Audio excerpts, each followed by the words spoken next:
Welcome to the Bioblitz brilliance. आज जो हम टॉपिक पढ़ने वाले हैं वो है ब्रेन। ब्रेन को हम एनसेफेलॉन भी बोलते हैं। एनसेफेलॉन क्यों? ईएन का मतलब होता है इनसाइड और सेफेलॉन का मतलब होता है हेड, यानी कोई स्ट्रक्चर जो हमारे हेड के अंदर है, इसीलिए हम उसको एनसेफेलॉन बोलते हैं। And the next, it is ectodermal in origin. Human beings triploblastic animals होते हैं, यानी एक्टोडर्म, एंडोडर्म और मेसोडर्म लेयर से बने होते हैं। तो हमारा जो ब्रेन होता है वो एक्टोडर्म लेयर से बना होता है। Next, the types of brain, fore brain, mid brain और हाइंड ब्रेन। फोर ब्रेन जो रहता है ब्रेन का एंटीरियर पार्ट होता है, हाइंड ब्रेन जो रहता है वो ब्रेन का पोस्टीरियर पार्ट होता है और मिड ब्रेन जो रहता है वो ब्रेन का मिडल पार्ट होता है। फोर ब्रेन को हम प्रोजेंसेफेलॉन भी बोलते हैं, मिड ब्रेन को हम मेसेंसेफेलॉन भी बोलते हैं और हाइंड ब्रेन को हम लोग रोम्बोसेफेलॉन भी बोलते हैं। So today we are going to study about the structures of the forebrain, that is olfactory lobe, cerebrum and diencephalon. Moving on to the first structure which is known as olfactory lobe. अब olfactory lobe का अगर हम लोग location या position बोलें तो ये cerebrum के anterior part पे होता है. That's why we have mentioned over here olfactory lobe present at the anterior end of cerebrum. olfactory lobe का अगर हम स्ट्रक्चर देखेंगे तो बेसिकली दो मेजर पार्ट से बने होते हैं। पहली बात तो ये एक तरीके के पेयर्ड स्ट्रक्चर होते हैं, दो मेजर पार्ट से बने होते हैं, olfactory tract और olfactory bulb। olfactory bulb जो रहते हैं उनके ऊपर सेंसरी रिसेप्टर्स होते हैं। जब भी हम स्मेल करते हैं तो जो केमिकल्स होते हैं वो उन सेंसरी रिसेप्टर्स पे जाके बाइंड करते हैं और फिर वो सिग्नल के फॉर्म में हमारे ब्रेन के पास जाते हैं और फिर ब्रेन हमारा सिग्नल भेजता है कि हम क्या स्मेल कर रहे हैं। So as we have mentioned over here, it is less developed और हाईली रेड्यूस्ड। जब हम ये स्टेटमेंट इन्फर करते हैं इसका मतलब as compare to dogs, sharks and other animals, हमारा जो olfactory लोब होता है वो लेस डेवलप्ड होता है, इसीलिए हमारा जो range of smell in function होता है वो लेस होता है as compare to other animals. अब ये जो olfactory लोब होता है वो ऊपर से, यानी from the dorsal side it is covered all from the all side except from the ventral side. Therefore we have mentioned over here covered by cerebrum from all side except the ventral side. And next thing, that is the paired lobe structure consists of olfactory tract, olfactory bulb.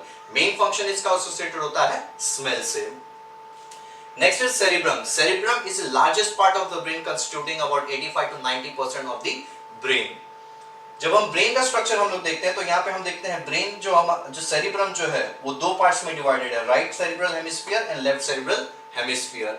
Right cerebral hemisphere और left cerebral hemisphere एक दूसरे से joint होते हैं तो बीच का जो structure दिखता है उसे हम गैप या कमीजर बोलते हैं और ब्रेन में ये जो गैप या कमीजर सेरिब्रम के बीच में होता है वो सबसे बड़ा कमीजर होता है। And the two parts of the cerebral hemisphere are connected by a band, white band of transverse fiber, जिसको हम लोग white nerve fibers बोलते हैं। व्हाइट नर्व फाइबर्स क्यों? क्योंकि बेसिकली ये बना होता है माइलिनेटेड एक्सॉन से। माइलिनेटेड एक्सॉन्स का मतलब ऐसे एक्सॉन्स जिनके ऊपर माइलिन शीथ का कवरिंग होता है और ये myelin sheath white in colour होते हैं। So we can see over here it is divided into cerebral hemisphere connected by corpus callosum। ये राइट पार्ट और ये लेफ्ट पार्ट कनेक्टेड होता है ट्रांसवर्स नर्व फाइबर से जो कि एक व्हाइट नर्व फाइबर होता है, इसे हम इसे कॉर्पस कैलोसम कहते हैं। और जो कॉर्पस कैलोसम का प्रेजेंस होता है दो सेरिब्रल हेमिस्फीयर्स के बीच में, सबसे इंपॉर्टेंट पार्ट होता है या इंपॉर्टेंट कैरेक्टर होता है मैमेलियन ब्रेन सिस्टम का। Now moving on to next part. अब ब्रेन का जो डिवीजन होता है वो लोब्स वाइज होता है। ब्रेन को जो लोब्स में डिवाइड करने में हेल्प करते हैं उनको स्ट्रक्चर को हम कहते हैं सल्कस। सल्कस से डिप्रेशन लाइक स्ट्रक्चर्स होते हैं। As we can see over here, it is central sulcus, parieto-occipital sulcus and lateral sulcus. इन तीन सल्कस के हेल्प से ब्रेन जो है हमारा चार लोब्स में डिवाइडेड होता है, frontal lobe, parietal lobe, occipital and temporal lobes. As we can see over here, temporal lobe, ये जो हमारा olfactory bulb होता है, olfactory lobe होता है, वो connected होता है हमारा temporal lobe से। अब जब हम lobes की बात करते हैं तो हमको ये चीज पता है कि हमारा brain body के सारे functions को, activities को control करता है। हमारे body में different activities जो रहते हैं, different activities का control different lobes of brain में present होता है।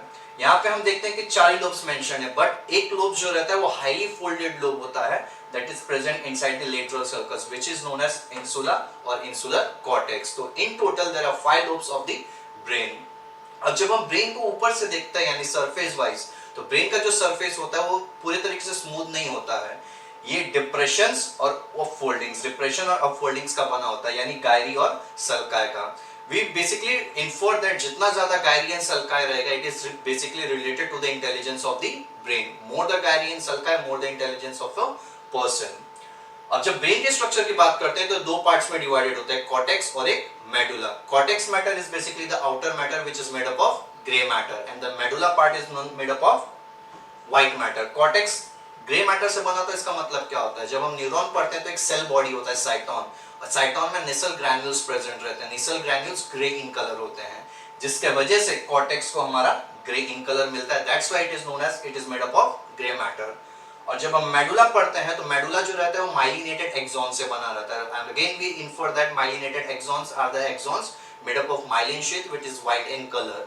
इसी वजह से हमारा जो मेडुला पार्ट होता है वो व्हाइट मैटर से बना होता है। Now this is the structure जिसके हेल्प से राइट सेरेब्रल हेमिस्फीयर और लेफ्ट सेरेब्रल हेमिस्फीयर कनेक्टेड होते हैं। तो इसके एंटीरियर पार्ट को हम लोग गेनियम बोलते हैं और पोस्टीरियर पार्ट को हम लोग स्प्लेनियम बोलते हैं। Next we will study about the diencephalon. Is the diencephalon. अब डायनसेफेलॉन थर्ड पार्ट होता है फोर ब्रेन का। डायनसेफेलॉन जब हम प्रोनाउंस करते हैं तो डायनसेफेलॉन बेसिकली कोई इंडिविजुअल स्ट्रक्चर नहीं है।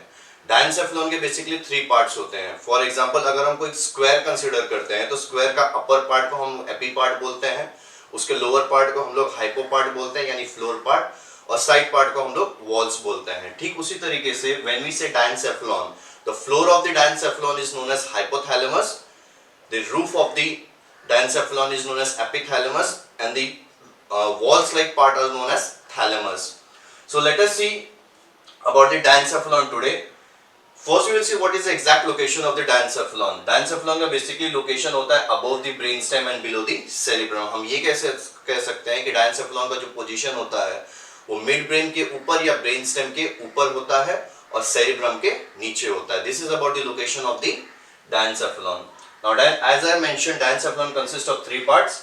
एपिथैलेमस जिसको हम रूफ कह सकते हैं, हाइपोथैलेमस यानी फ्लोर कह सकते हैं, थैलेमस यानी वॉल कह सकते हैं।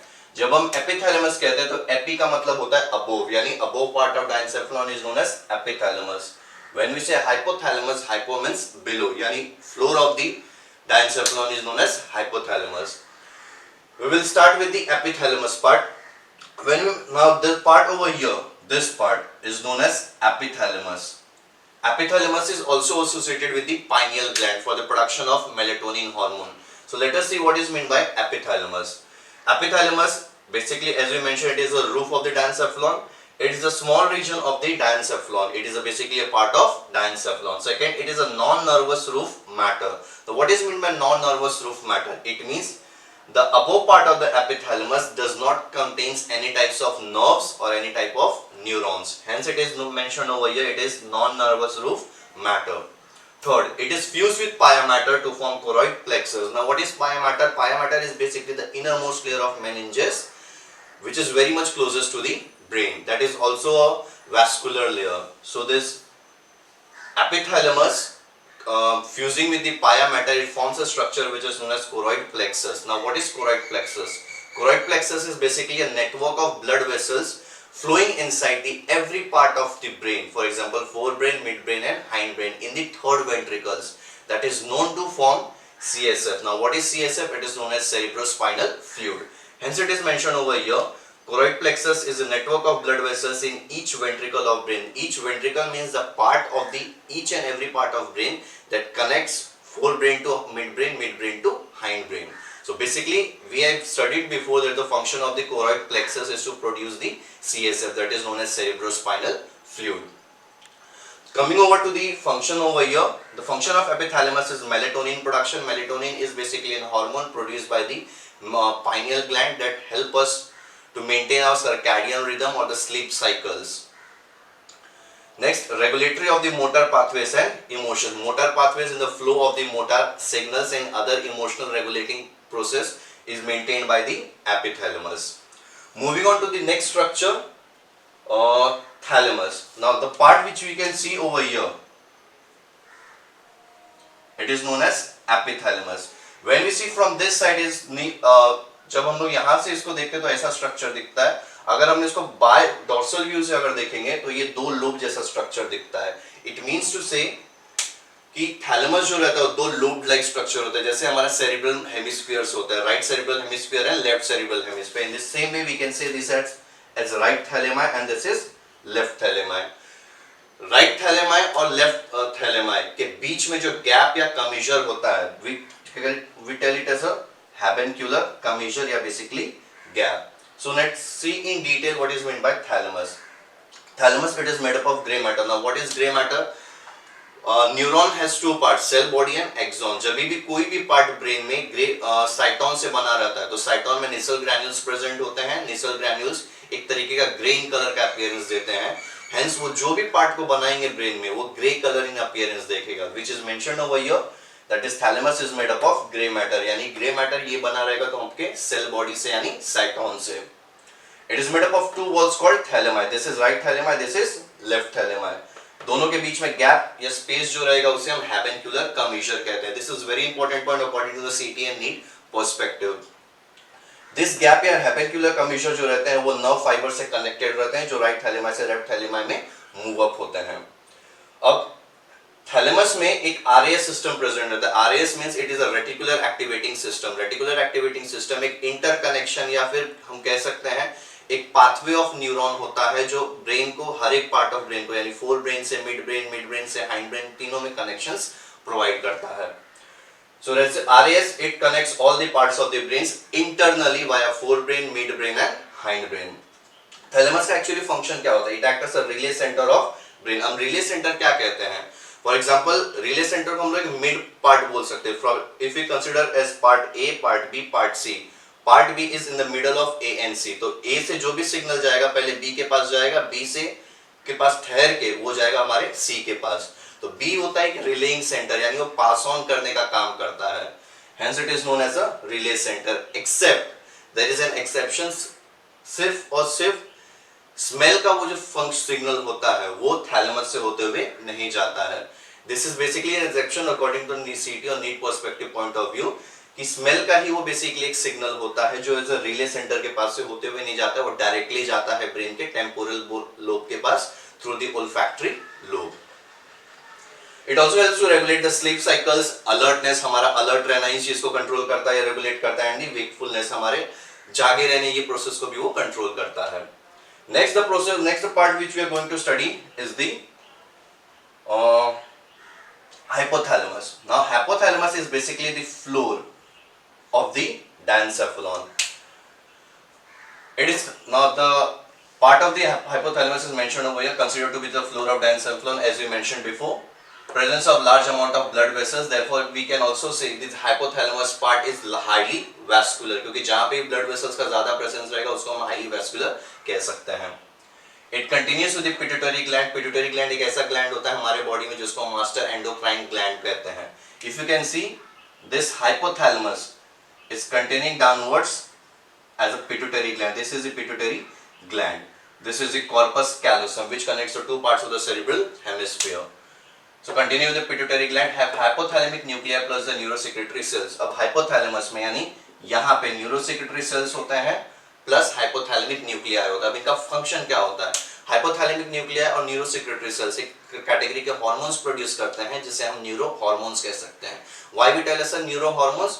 Because the hormone which is produced by the neurosecretory cells plus the hypothalamic nuclei are known as neuro hormones, and ये न्यूरो हॉर्मोन्स हमारे बॉडी के सभी फंक्शंस को कंट्रोल करते हैं।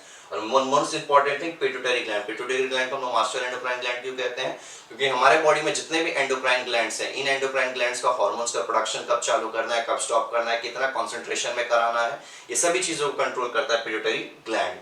Pituitary gland is the smallest endocrine gland but ये सबका master होता है। Now the functions of the hypothalamus, it helps to control the involuntary behavior. Involuntary behavior यानी ऐसे एक्शंस जो हमारे कंट्रोल में नहीं होंगे। बॉडी का इंटरनल इक्विलिब्रियम मेंटेन करने के लिए हेल्प करता है। It helps to maintain the homeostasis. Homeostasis में internal temperature and constant internal conditions को मेंटेन करना, हंगर या थर्स्ट को रेगुलेट करना, and last most important thing secretion of hormones. As we mentioned over here, it is responsible in the secretion of hormones. So this was all about the forebrain part. In the next coming lecture, we will study about midbrain, limbic system, and hindbrain. So if you have understood all the concept of the forebrain, please do like, share, and subscribe my channel. And please do watch the full videos and do comment if you have any doubts in case of any content. Thank you so much.